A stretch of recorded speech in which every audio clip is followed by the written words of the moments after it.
What's up, everybody? Derek Anderson, the DA. All right, everybody, check it out, man. Look, I'm going to claim credit for this announcement, all right? I'm going to claim credit for this announcement right here, talking about the Rey movie has a new writer. Because you guys will remember a couple of days back, I did a video saying they forgot about Rey. All right, on the heels of that Ryan Gosling announcement that Ryan Gosling is about to be in the Sean Levy Star Wars movie. And then all of a sudden, now we get an announcement that Rey has a new writer. I was clowning them because I was like, yo, man, y'all dragged Daisy Ridley out on stage 2 years ago, and now not one, but two movies have leapfrogged her. She was supposed to be next. Two movies leapfrog her. Y'all forgot about Rey. You know, I was laughing at it. But yeah, now we got this announcement right here that we got a new writer. And let's go ahead and go through this. It's this guy here named George Nolfi. He's the scribe behind Ocean's 12, and he's the latest to take on new Jedi Order. Look, let me tell you guys right now. This dude right here, George Nolfi, that's him. He's going to do every single thing that Kathleen Kennedy says, and he's going to give her the script that she wants. All right? Because look, if your claim to fame is Ocean's 12, Ocean's 12 is the least of the Ocean's movies. Well, with the exception of Ocean's 8, which I don't even really count. But Ocean's 11, 12, and 13, yeah, Ocean's 12 is the worst. All right, it's the worst one, and that's his claim to fame. That's the first thing they list up here. They also said he was part of the Bourne Ultimatum, and he did some screenplay work on that. The Bourne series is all Tony Gilroy. Everybody knows that. But nevertheless, this guy right here, his biggest two movies are some of the weakest entries into the franchises that he was writing for. So you know, if this is going to be his biggest project ever that he's ever done, and he ain't gonna mess this one up. All right, this guy George Nolfi, he's not fucking this up. He is gonna make sure that he does exactly what Kathleen Kennedy says to the letter. Every single note that he gets back from Kathleen, aye, mistress. Can I polish your shoes? And he gonna bow down and worship this woman and do everything that she wants him to do. And he's going to put together the movie that Kathleen Kennedy wants, the one that she can't seem to get off the ground. And so, yeah, Daisy Ridley, it looks more than ever. This movie looks like it's going to happen. Is it going to be any good? Hell no, it's not going to be good. But we're going to get a movie. All right. Kathleen Kennedy was going to do this by hook or by crook. All right. Damn it. We getting this Rey movie. Even if we have to drag in this dude to do it. Let's go ahead and read this. George Nolfi, known for his screenplay work on movies such as the Bourne Ultimatum and Ocean's 12, has been tapped to write new Jedi Order, the Daisy Ridley-centric Star Wars movie. The hiring signals continued faith in the project, which was announced to great fanfare almost 2 years ago at Star Wars Celebration in London, but has seen several high-profile writers fall into the trash compactor. I was there, all right? Don't tell me there was great fanfare. I was there, Gandalf. All right. I was there at Star Wars Celebration in London 2 years ago. And it was a nice little, hey, what the hell are we doing here? Like, that's how it was. It was like there was a boost and then it just quickly fell off. People were waving at Daisy. There was a lot of people. I was sitting in the front. There was a lot of people there. There was a little boost. But then it fell off fast. And then as soon as you left the auditorium, everybody in my immediate vicinity is like, Rey? Really? We're going back to Rey? These are hardcore Star Wars fans that traveled across the world to go to Star Wars Celebration. It was a very muted response. The documentary filmmaker Charmino Noie is due to make her narrative feature debut with the project, with Ridley due to reprise the role of lightsaber-wielding Rey Palpatine. Not Skywalker, Palpatine.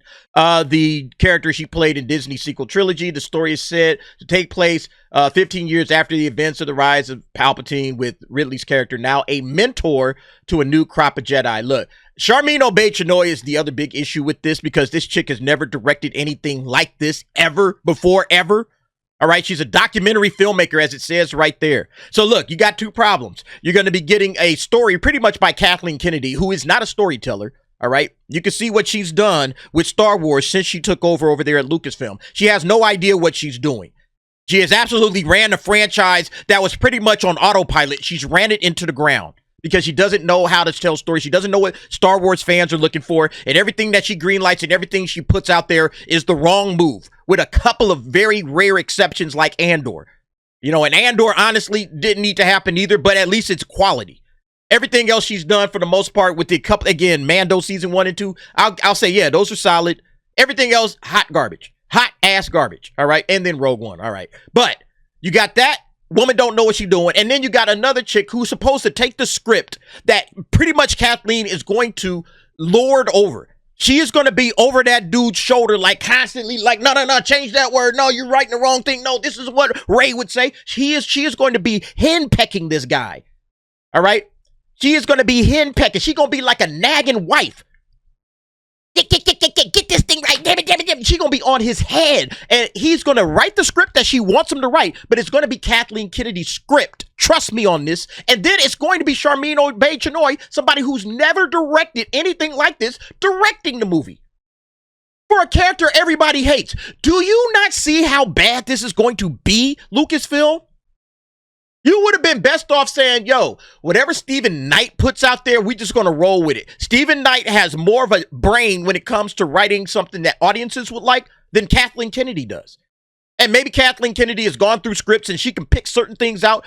I would have trusted the real screenwriter to tell the story that he wants to tell. And then, all right, and then we'll just try to work with that. And Charmine, you're going to need some help. Let's get some actual guys in here to kind of help her out. It's going to be a hot mess, man. So, yeah, this thing has all the makings of disaster. It's always had that, really. Let's be honest. It always had that. But now even more so because we even got a writer who really hasn't done, like, amazing things with his career. Like, he's not a name that just stands out. Like, holy shit, that guy? No, he's just a regular dude. He's a regular dude in Hollywood. Probably just fine as a writer. I'm not saying anything wrong with him. But his biggest claim to fame is Ocean's 12, which is not the best one of the Ocean's franchise. We were talking about it on the Nightcap. It's very convoluted. There's a lot of problems that story has. And he's the sole writer of that. He was the only dude it's his script. It's very problematic, man. So, yeah, I just don't see good things happening with this. Damon Lindelof and Justin Britt Gibson were the initial writers on the project, working on it before Obey Chinoy was brought on. By the time Ridley was revealed as returning in April of 23, Peaky Blinders creator Stephen Knight was clacking away at the keyboard. But by October 24, he was no longer on the project again, because he was probably doing smart things with the script that Kathleen just didn't approve of. You know, we saw that on the Roll to Reel article. Yeah, Knight, who's about to shoot his Peaky Blinders movie, has written a total of 4 drafts. He wrote 4 different drafts of this movie, with Kathleen Kennedy continually giving him notes on how to improve the story. Why are we listening to Kathleen Kennedy tell us anything? She's the president of Lucasfilm. Of course we're going to listen to her. And listening to Kathleen Kennedy has gotten this franchise where? I would have told her, look, I got 2 drafts to give you. And if you don't like either one of them drafts, it's cool. I'm going to go ahead and do something else. I'm not writing 2 more and then listening to you hand me notes. Take my draft and give that to some other people and y'all push on. But he probably had like a decent enough movie, something that actually would have probably helped out this project. It's gone now. All right. And now they're handing it over to this dude who's, again, going to do everything Kathleen says to make sure. Because, look, this guy's not pushing back. His claim to fame was Ocean's 12. The Bourne Ultimatum. Listen, nobody associates him with any of the success of the Bourne series. You know? Damon Lindelof, look, he at least had Watchmen and Lost. All right? So he got stuff that he can, call upon. He doesn't need Star Wars, in other words. This cat does, all right? This dude, Nolfi, he needs Star Wars. That's going to be the biggest projects he's worked on. The script delays have pushed back any hoped-for production starts for the project, which at one point was being eyed to follow the recently wrapped feature Mandalorian and Grogu, which will be released in May of 26. Instead, the next Star Wars movie that will shoot will be the untitled project from director Sean Levy. That one got a major boost by capturing the interest of Ryan Gosling, who is now in negotiations to star in it. They reported last week. So, see, here's the thing again, man. Kathleen Kennedy is desperate to try to get Rey to be some sort of a likable character. This is her claim to fame now, okay? She has absolutely ruined Star Wars. On her parting shot, on her way out the door, she wants Rey to be a beloved character. She wants Rey to stand, hey, give her one good movie. Give her one good movie that's great, that's spectacular, that's amazing, that everybody throws their arms around. Let's not just let this character, because again, Daisy Ridley, handpicked, this is Kathleen's baby. She's trying her damnedest to get this thing off the ground. It's not going to work. You've already screwed this thing up. The best thing Kathleen can do is quit. That's the best thing you can do for this franchise. Quit. Say, hey, guys, guess what? I tried. I failed. You know, the franchise is clearly not in a good place right now. It would be in far better hands if we just kind of just gave it back to George Lucas or found some other Star Wars fans to take hold of the franchise and, you know, just get this thing on the right course, because I can't do it. All right. I've been trying. This is going to be 13 years, going on 13 years being the president of Lucasfilm. I am a failure. That's what Kathleen Kennedy needs to do. I will respect her if she said that. If she came out and said that, all right, respect. At least you are finally admitting where you were wrong and that you've destroyed the franchise. I'll give you a little tiny respect for showing yourself out the door and saying, I can't do this. I'm trying. I'm failing. I got to go. All right. And then just, you know, enjoy the other parts of your career that, you know, apparently you are getting coffee for George Lucas and Steven Spielberg. Enjoy those moments. All right. But you are no longer like what's right for Star Wars. You never were. And she just needs to get up out of here. But yeah, this thing is going to be a hot disaster. All right. Again, this cat right here, man, I'm telling you, he is going to lick all the boots of Kathleen Kennedy to make sure that this script is exact. This thing is going into production. At least as far as he's concerned. He's going to do everything in his power to make sure that Kathleen doesn't reject his script and that this thing moves forward. Whether or not, you know, it absolutely does, we'll have to see. Anyway, y'all let me know what y'all think about this, man. It's just another disaster for Disney Star Wars. These cats just can't get out of their own way.